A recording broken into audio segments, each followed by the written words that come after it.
कुछ तथ्य उस घटनाक्रम के में कुछ तथ्य इनके पास जो था उससे एसपी साहब को अवगत कराया, नंबर 1। नंबर 2, इन्होंने इस घटना का स्पीडी ट्रायल कराने के लिए कहा है। और नंबर 3, चूँकि बड़ी घटना हो गई इसलिए इनके परिवार को पर्याप्त सुरक्षा मिले, ये इनका डिमांड था। और चौथा डिमांड था कि चूँकि ये सामान्य परिवार से आते हैं, आर्थिक रूप से काफ़ी ये विपन्न हैं, ऐसे स्थिति में ऐसे घटना में सरकार की ओर से जो सहायता राशि दी जाती है उस पर हम लोगों ने एसपी साहब से चर्चा किया है। एसपी साहब ने इनके सारे बातों को गंभीरता से सुना है और एसपी साहब ने इनको ये भी कहा है कि इस घटना के क्रम में कोई भी तथ्य अगर पुलिस प्रशासन से छूट रहा है और आपके पास वो तथ्य है तो आप उस तथ्य को हमको दीजिए, हम उसका भी जांच करके और जो भी पुलिस की आगे कार्रवाई न्यायालय तक होगी उसमें उसको इंक्लूड करेंगे।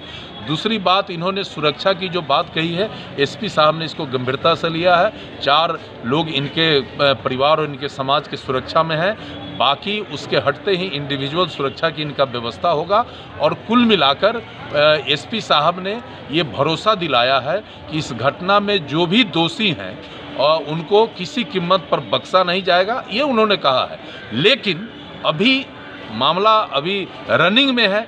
एक आध अपराधी के बारे में हम लोगों को यही जानकारी मिली कि परिजन और लोग, समाज के लोग उसके पीछे लगे थे, उसकी भी गिरफ्तारी हुई है। और सारे जो भी तथ्य आएंगे हम लोग पुलिस को अवगत कराएंगे। और हम लोगों के मन में एक बात जरूर है कि साहब ये घटना जो घटी है ये मूल रूप से सच्चाई क्या है, एसपी साहब से इन्होंने आग्रह किया है कि उसके बारे में भी हमको जानकारी चाहिए। एसपी साहब ने कहा है कि आप जो हमारे पुलिस निरीक्षक है जो इस केस को देख रहे हैं उनसे संपर्क करिए, बहुत सारी चीज़ जो आपके मन में है कि हमको जानकारी होना चाहिए उससे वो अवगत कराएंगे।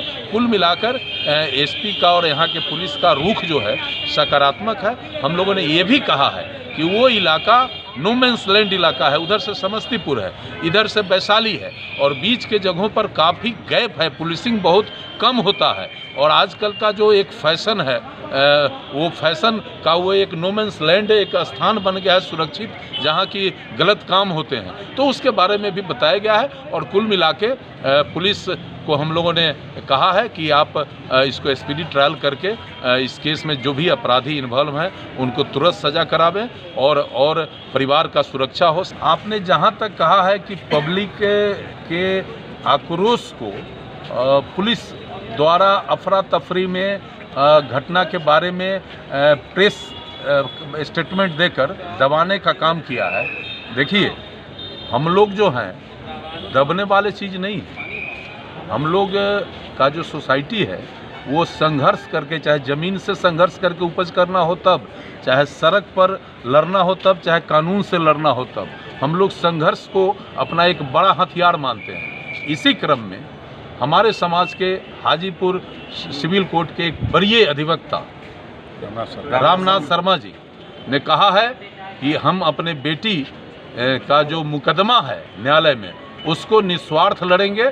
हम उनको आपके माध्यम से बधाई देना चाहते हैं और हम उनसे आग्रह करेंगे कि आप निस्वार्थ लड़ें। साथ साथ हाजीपुर न्यायालय के जो भी हमारे न्यायालय के जो अधिवक्ता हैं, जो वरिष्ठ हैं, वो सब लोगों के सहयोग से एक हाजीपुर में इस बेटी के हत्यारे को फांसी चढ़वाकर मिसाइल काम करें। हम आपके माध्यम से उनको संवाद करते हैं।